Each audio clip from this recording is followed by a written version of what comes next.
मंचासीन अतिथिगण और इस सभागार में विराजमान मेरे अग्रज अनुज विद्वचन, आज मैं अपने आप को परम सौभाग्यशाली समझता हूं कि मुझे इसी विश्वविद्यालय ने मंचासीन कर गौरवान्वित किया है और यह स्वयं का स्वाभिमान ही भारतीय गौरव और भारतीय विधि परंपरा है।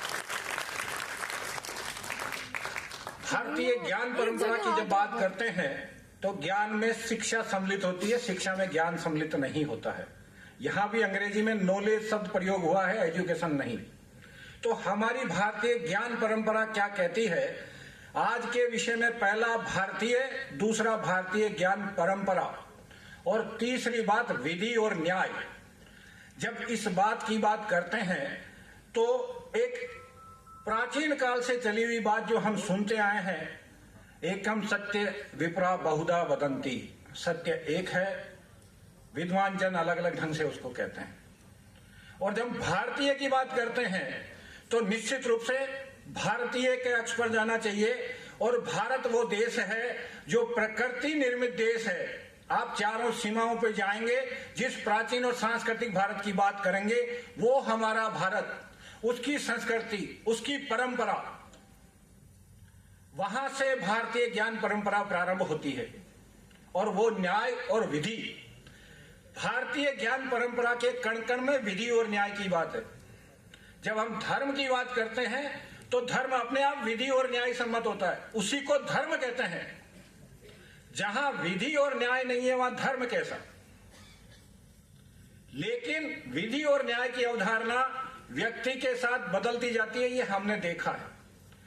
जितनी स्मृतियां, जितने पुराण जो हमने देखे, सुने, पढ़े, जहां से हमें ज्ञान अर्पित होता है, उस पर टीका टिप्पणी करने वाले अपनी जो बात जिस ढंग से कहते हैं वो समान तथ्यों के साथ आगे बढ़ती जाती है। कुछ लोग उसी को तथ्यात्मक बात मान लेते हैं, लेकिन ये बात ठीक नहीं होती है। प्रामाणिकता की जानकारी करने के लिए हमें हमारे इतिहास में झांकना चाहिए, आगे बढ़ना चाहिए। आजकल जो समाज में जिस प्रकार का विकास आगे बढ़ रहा है, जिसको हम सोशल मीडिया के नाम से जानते हैं, उस पर अनेक प्रकार का ज्ञान अनेक व्यक्तियों और विद्वान जनों द्वारा दिया जाता है और उसी को लेकर के समाज में डिबेट चलती है। लेकिन उनके वास्तविक तथ्य क्या है, उनको जानना चाहिए।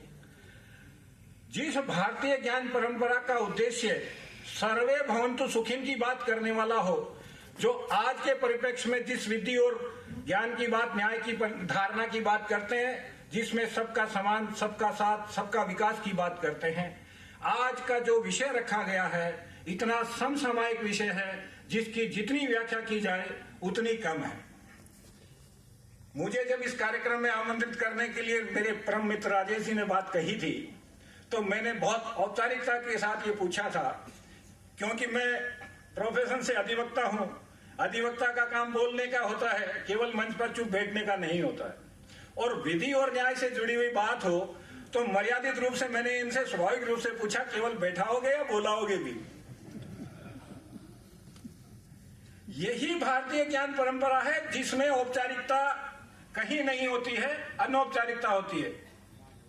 और उस अनौपचारिकता का उदाहरण प्रत्यक्ष रूप से व्यवहार में भी दिखना चाहिए।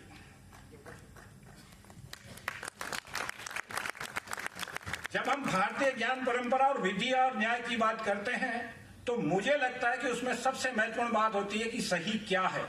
जो बात मन से कही गई कि कितना वाद विवाद हो जाए लेकिन विद्वेष पैदा नहीं होना चाहिए। जब उठे तो एक साथ उठे और ये तय करके उठे कि सही क्या है, सही कौन है। जहां पर ये क्वेश्चन मार्क लगेगा वहां विषय ये आएगा कि विवाद है, मैं सही या आप सही, ये विषय नहीं है। विषय ये है कि सही क्या है।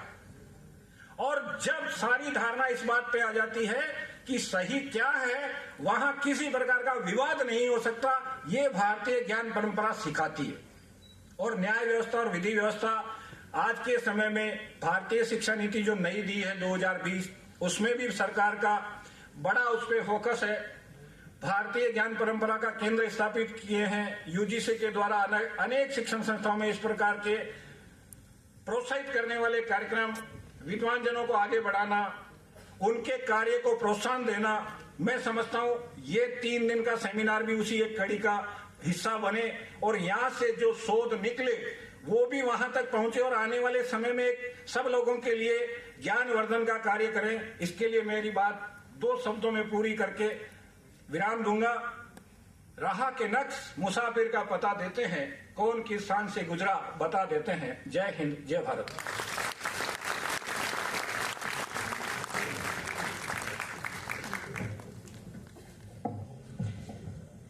संक्षिप्त